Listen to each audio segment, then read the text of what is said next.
नमस्कार बच्चों, मैं संगीता भालेराव मैडम कक्षा 7वीं बीओसी के बच्चों को गणित पढ़ाती हूँ। देखो बच्चों, पिछले वीडियो में हम लोगों ने समानुपात और विलोमानुपात, ये जो अनुपात के दो प्रकार है, इसका अध्ययन किया है और इन दोनों प्रकारों के गणित किस तरह से हल किए जाते हैं वो भी हम लोगों ने इसका अध्ययन किया है। तो देखो, अभी इसके बाद आगे वाला इस पाठ का भाग है भागीदारी, जिसको हम लोग साझेदारी भी कहते हैं और इंग्लिश में इसको पार्टनरशिप कहते हैं।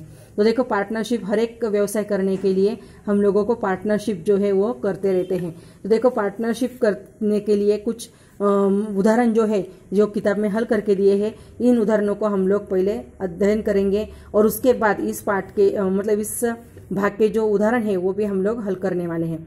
तो सबसे पहले देखो, कोई व्यवसाय प्रारंभ करते समय जगह, कच्चा सामान आदि के लिए पैसे लगते हैं और इन पैसों को पूंजी कहते हैं। और कई बार दो या दो से अधिक व्यक्ति ये मिलकर ये पूंजी इकट्ठा करते हैं, यानी वो व्यक्ति भागीदारी में व्यवसाय प्रारंभ करते हैं। और भागीदारी के व्यवसाय में भागीदारों का बैंक में संयुक्त खाता होता है और उस व्यवसाय में पूंजी का जिस अनुपात में निवेश किया गया है उसी अनुपात में व्यवसाय में हुए लाभ या हानि को वितरित किया जाता है, यानी बांटा जाता है। मतलब उसमें उस व्यवसाय में अगर प्रॉफिट भी हो गया तो भी उसको बांटा जाएगा और उसमें लॉस हो गया यानी हानि हो गई तो भी बांटा जाएगा। तो फिर ये भागीदारी के एक उदाहरण किस तरह से हल किए जाते हैं वो हम लोग अभी जो किताब में दिए उदाहरण है उसको समझाकर देखेंगे, अध्ययन करेंगे और उसके बाद इसके उदाहरण अगले वीडियो में हम लोग हल करने वाले हैं। तो देखो, पहला उदाहरण दिया है झेलम और अथर्व, इन दोनों ने क्रमशः 2100 और 2800 रुपये की पूंजी लगाकर व्यवसाय प्रारंभ किया। उनको 3500 रुपये लाभ हुआ, तो उसका वितरण किस तरह से करेंगे। देखो, किस तरह से गणित हल किया है वो पहले देखो कि झेलम और अथर्व नाम के दो व्यक्ति है। उन्होंने एक ने मतलब देखो, झेलम ने 2100 रुपये उस व्यवसाय में लगाए और अथर्व ने 2800 रुपये उस व्यवसाय में लगाए हैं। और दोनों ने जो व्यवसाय शुरू किया तो उसमें उनको 3500 रुपये का लाभ हुआ है। तो उस लाभ को किस तरह से बांटेंगे वो हम लोग देखेंगे अभी। तो सबसे पहले हल करते समय देखो, उन्होंने जो पूंजी लगाई है उसका अनुपात ज्ञात करेंगे। तो देखो, सबसे पहले झेलम ने कितने रुपए लगाए हैं 2100 रुपये और उसके अथर्व ने 2800 रुपये, इसलिए 2100 अनुपाते 2800।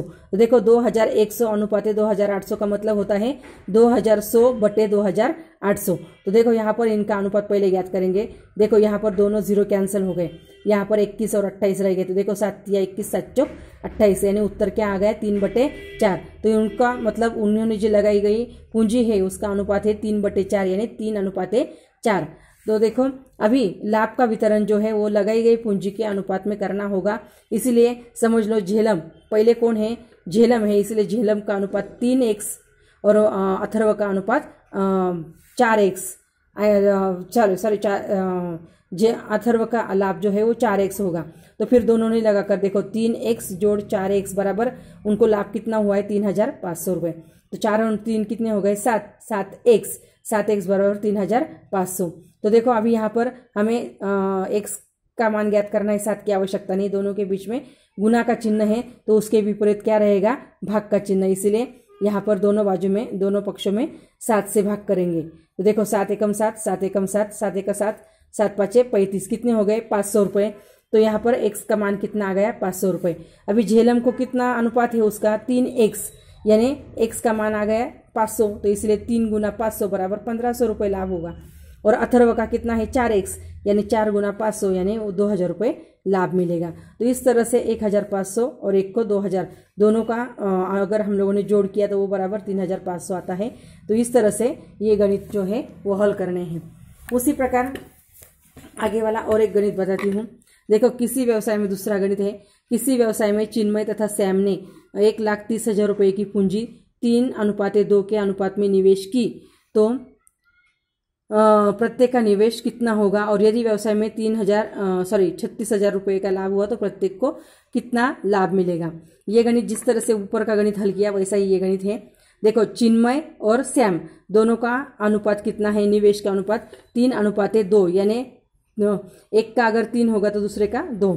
अभी निवेश के अनुपात में लाभ का वितरण होगा, तो लाभ का अनुपात कितना होगा, वो भी 3:2 ही होगा।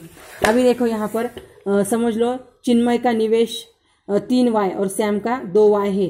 तो 3y मतलब y जो है वो हम लोगों ने चरांक माना है, तो तीसरे 3y जोड़ 2y बराबर कुल निवेश। तो देखो 3 और 2 कितने हो गए 5y बराबर इनको कितनी पूंजी लगाई है उन्होंने, तो 1,30,000 रुपये।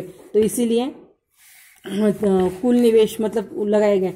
तो फिर 5 यहाँ पर हमें y का मान ज्ञात करना है, 5 की आवश्यकता नहीं, इसलिए 5 एकम 5, 5 एकम 5, तो 5 एकम 5, हाँ 5 दूना 10, 13 में से 10 घटाए तो कितने रह गए 30, 5 छक 30, और तो फिर यहाँ पर 0 0 0 कितने हो गए, y का मान आ गया 26,000। तो फिर चिन्मय का निवेश कितना है 3y है, इसीलिए 3 गुना 26,000 बराबर 78,000 रुपये उसका निवेश है।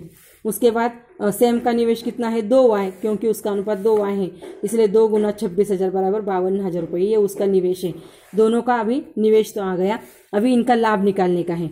देखो चिन्मय का लाभ अगर 3x होगा तो सैम का कितना होगा 2x, तो 3x जोड़ 2x बराबर कुल लाभ कितना हुआ है उनको 36,000 रुपये हुआ है, जो हमें गणित में दिया है। देखो यहाँ पर 36,000 रुपये उनको लाभ हुआ है। तो फिर यहाँ पर 3x जोड़ 2x बराबर कुल लाभ, तो यहाँ पर 5x बराबर 36,000। फिर से यहाँ पर भी 5 एकम 5, 5 एकम 5, 5 एकम 5, 5 सते 35, एक रह गया 5 दूना 20, कितने आ गए 7,200, x का मान आ गया 7,200। अभी चिन्मय को कितना लाभ होगा, तो 3x यानी 3 गुना 7,200 बराबर 21,600 रुपये, और श्याम को 2x यानी 2 गुना 7,200 बराबर 14,400 रुपये लाभ होगा। तो इस तरह से ये जो 2 गणित जो है वो मैंने आपको हल करके यहाँ पर समझाए हैं। तो बाकी के जो 2 गणित है वो आप लोगों को इसी प्रकार पढ़ने के हैं और आप लोगों को समझ लेने के हैं, क्योंकि अगले वीडियो में मैं आप लोगों को प्रश्न संग्रह 39 के गणित हल करके दिखाऊंगी। अभी ये गणित जो मैंने आपको समझाए हैं ये सभी गणित जो है 4 गणित है इस भागीदारी के हल किए हुए, ये चारों गणित जो है वो आप लोगों को अपने कॉपी में हल करने के लिख लेने के हैं। और उसी के बाद ये दोनों गणित जो है जो बाकी है ये भी आप लोगों को इसी प्रकार समझ लेने के, पढ़ने के बाद समझ लेने के हैं किस तरह से हल किए हैं। और उसके बाद अगले वीडियो में मैं आपको प्रश्न संग्रह 39 के गणित हल करके दिखाने वाली हूँ। धन्यवाद।